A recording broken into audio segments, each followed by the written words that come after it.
સ્વયંવ્રત સ્વાદ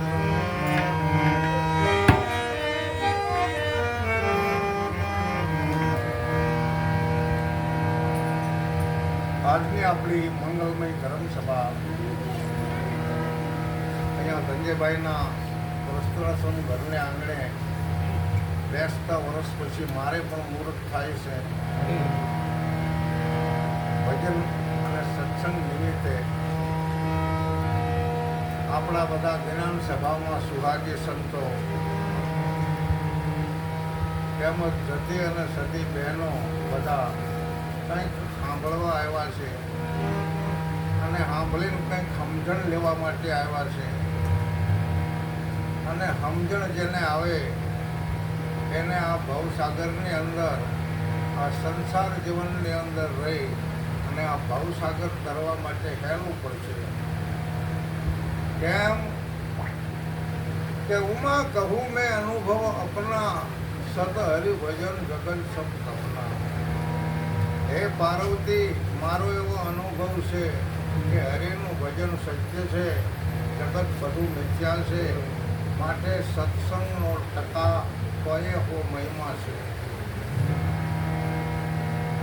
સતનો સંગ કરવો કેવી રીતે હું તમને કહું, એમાં આપણને ગાઈડ પડે આજે આપણને કે આપણે અત્યારે અહીંયા જે બધા બિરાજમાન છે તો આ બધા કોણ છે? તો મેં કીધું કે કંઈક બહેનો છે, કંઈક ભાઈઓ છે, કંઈક ભજન ગાય છે, કંઈક ભજન સાંભળે છે, કંઈક મંજીરા દોકડ વગાડે છે. આ બધા આપણે ક્યાં બેઠા છીએ અત્યારે? કે વેળાવદર ગામમાં ધનજીભાઈના ઘરે બિરાજમાન છે તો આ ઘર શીના ઉપર છે? તો કે ભાઈ આ ઘર તો ધરતી માતા ઉપર છે. તો ઘરને શીનો આધાર છે? ધરતી માતાનો આધાર છે.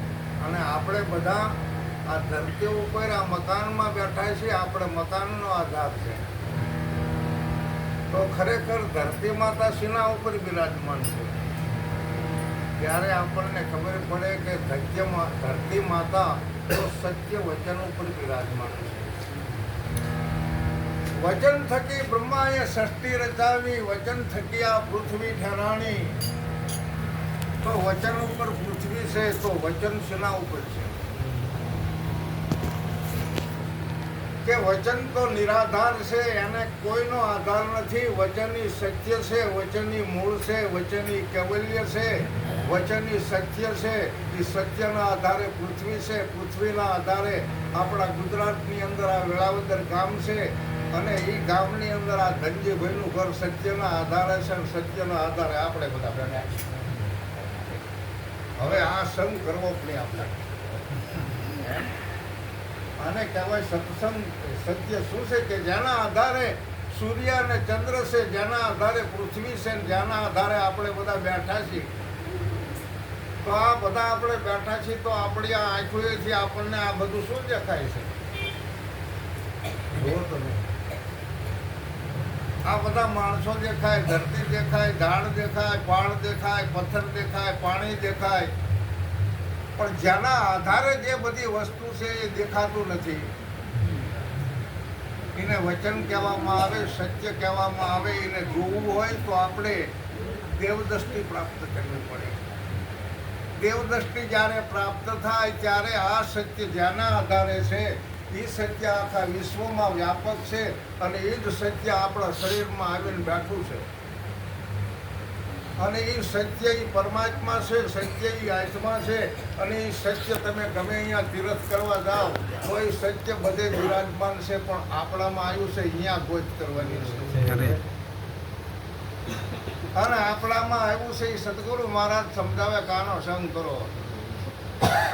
આ પડ્યું છે અહીંયા ગોતે નહીં, ગોતે શેટે શેટે, વેરીથી હાલે વિરોધી, નતરમાં નાખે નેઠે, જેની સુરતા સુઘડ સનેટે તો ઘટમાં સાહેબ બેઠે. તો આપણા ઘટની અંદર બિરાજમાન છે એ ક્યારે દેખાય? કે આપણામાં 15 ગુણ મળે, 15, અને 15 અવગુણ આમાં નીકળી જાય.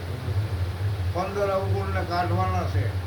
જો આપણે કજ્યો કંકાસ કર્મ ન હોવો જોઈએ, આપણી વાણી હારી હોવી જોઈએ. વાણી ખરાબ હોય તો અવગુણ છે, વર્તન ખરાબ હોય તો અવગુણ છે, બરાબર. આપણો વિચાર ખરાબ હોય તો અવગુણ છે, સળ કપટના દગો કરતા હોય તો અવગુણ છે, કોકના અવગુણ જોતા હોય, કોકની ઉપાધિ કરતા હોય તો અવગુણ છે. તો ગુણ કેવા મેળવવાના છે કે સદગુરુ મહારાજને ચરણે જાય એટલે આપણે અભ્યાગત બનવાનો પહેલો ગુણ. બીજો ગુણ છે વચનનું પાલન કરવું. ત્રીજો ગુણ છે વિવેકથી વર્તવું. ચોથો ગુણ છે વાણી શુદ્ધ કરવી. પાંચમો ગુણ છે વિચાર શુદ્ધ કરવો. છઠ્ઠો ગુણ છે વર્તન શુદ્ધ કરવું. અને સાતમો ગુણ છે આપણે વૈરાગ સત્યમાં લાગવો. અને આઠમો ગુણ છે આપણને સત્યનો વિશ્વાસ હોવો જોઈએ. અને નવમો ગુણ છે આપણામાં સત્સંગ હોવો જોઈએ. 10મો ગુણ છે આપણામાં શાંતિ હોવી જોઈએ. 11મો ગુણ છે આપણામાં હંપ હોવો જોઈએ, સુરક્ષા હોવી જોઈએ. 12મો ગુણ છે આપણામાં શૌર્ય અને ક્ષમા હોવું જોઈએ. 13મો ગુણ છે આપણામાં સરસ મજાનો કે આખા ઘરની અને કુટુંબ કબીલાની અંદર એકતા રૂપી યજ્ઞ હોવો જોઈએ. અને 14મો ગુણ છે આપણામાં સુરક્ષા સમાજની હોવી જોઈએ. અને 14મો ગુણ છે આપણામાં એકતા અસંખ્ય પ્રમાણે બધાની સાથે સકલ સૃષ્ટિમાં સમદ્રષ્ટિથી વર્તવું જોઈએ. પછી ચાહે બહેનો હોય કે ભાઈઓ હોય. અને 15મો ગુણ શ્રેષ્ઠમાં શ્રેષ્ઠ છે કે આપણામાં આવેલા આત્માને ઓળખવા આપણે પ્રયત્ન કરવો જોઈએ. આ 15 ગુણ બહેનોમાં ભાઈઓમાં આવે એના હાથમાં પદમ પ્રાપ્ત થાય. અને પદમ પ્રાપ્ત થાય એટલે આમ હાથ હલાડે ને તો વસ્તુ ખૂટે નહીં. આમ જો જેવા જેવા માંદા હજીવન થઈ જાય. પણ આ 15 ગુણ મેળવ્યા પછી આનો રાજા કોણ છે કે 15 ગુણોનો પતિ ગુણપતિ મહારાજ છે. ગુણોનો પતિ કોણ છે? ગુણપતિ એટલે સદગુરુ મહારાજ. તો ગણપતિના ઘરેથી રીધિ સિદ્ધિ છે, સદબુદ્ધિ છે, લાભ સુખ છે, એ બધું એના ઘરે છે. તો આપણે ગુણોને મેળવીએ એટલે ગણપતિ હાકમટા આવે. રીધિ સિદ્ધિને લઈને આવે, સદબુદ્ધિને લઈને આવે, લાભ સુખને લઈને આવે. પાર્વતી માતા હોત ભવાની સિંહની સવારી આવે. અને આપણી બધી સહાય કરવા તૈયાર જ છે. વ્યાગત પહેલો ગુણ છે ને બનવાનું છે. અને એની વારે આવે ને તારે એના ઘરની અંદર તમે જોવો તો કંઈ માતું જ નથી. હવે આ રસને સત્સંગ રસ કહેવાય. શું કહેવાય? સત્સંગ રસ. પણ સત્સંગ રસ કોણ પીએ કે ખબર છે? કોઈ સુરવીર હોય, કોઈ દાતાર હોય, કોઈ મરજીવો હોય, કોઈ જ્ઞાની હોય, કોઈ મનની વિશાળતાવાળો હોય, કોઈ ધાર્મિક હોય. બરાબર. જેનો ધર્મ વધે એનું મન વધે, મન વધે પછી એનું ધન વધે, ધન વધે પછી બધું એનું ધાન વધે, ધાન વધે પછી બધે એનું માન વધે. એમ વધત વધી જાય. પણ જેનો ધર્મ ઘટે એનું બધું ઘટી જાય.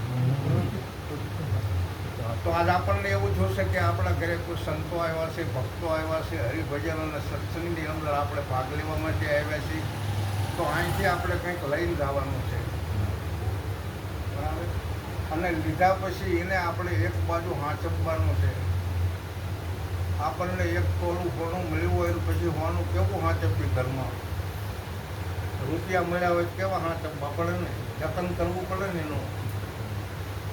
તો આ અમૂલ્ય વસ્તુ આપણને અત્યારે પ્રાપ્ત થાય તો એને હાંચવવી પડે કે પછી એને ગમે ઉડાડી જવાની આવે. હોનાને બિસ્કીટ બજારે કે હાલે. સોનાનો હાર હોય તો ખીચીએ મોટી ગાળા થઈને જોજો એને હાંચવી મૂકવો પડે. તો અમૂલ્ય વસ્તુ છે આ. તો જે કોઈ સત્સંગ છે એને તો એક બાજુ કેવી રીતે જતન કરીને જાળવવાનું આવે બોલો. જો ભૌતિક વસ્તુ ઉપર આપણને ભાવ છે ને એને આપણે હાંચવીએ છીએ. અને આ તો મહાપદ છે કે જે આપણી હારે આવવાનું છે, એને પ્રાપ્ત કરવાનું છે અને એનું જતન કરવાનું છે. પણ આ કોનું કામ છે કે કોઈ મરજીવો હોય, કોઈ સુરવીર હોય, કોઈ દાતાર હોય, કોઈ દેવ સમાન હોય, કોઈ જગદંબા સમાન હોય. બરાબર બહેનોમાં એ આ રસને લઈ શકે અને નહીં ન લઈ શકે એને શું કહેવાય ખબર છે? ઋષિરાજ મહારાજનું પદ કહું છું અને તમારે બધાને વાંચી ગાવાનું છે. જો એના શબ્દોને તમે ખાસ સમજજો, બરાબર. અને આ તો અમારે બધાય ગાય છે, પણ અત્યારે આપણે સમજવાનું છે કે આ રસને કોણ ન પી શકે. આપણું કામ નહીં. નરમ તત્વ ઊભું થયા પહેલાના જમાનામાં મહાપુરુષો થઈ ગયા. આપણે કાળાના માથાના માયનું શું ઢીલા પણ આ તો ગરમ તત્વ આવે. અરે મરાઠી સાવ મારે તો ભાઈ આવું આમ ખરાબ છે. મારે તો ચાલી જોઈ એનું કામ છે. એનું કામ નરમ તત્વ ગરમ તત્વ. ગરમ તત્વનું કામ નહીં, નરમ તત્વનું કામ નહીં. અને એક શરમાળું માણસ સીતારામ કરવા જ ન કરે. જય ગુરુ મહારાજ મને શરમ લાગે એનું જ કામ. તો એ પરમ તત્વને ન કરી શકે. તો આ રસને કોણ પી શકે? મરજીવા, સૂર્ય, દાતા, જ્ઞાની, સક્ષી. પણ ન પી શકે એને કહેવાય પામર. એટલે આપણે પામર જીવ છીએ, માણાનો અવતાર. ત્યારે ઋષિરાજ મહારાજ કહે છે, વાંયા બધા જાજો પામર પર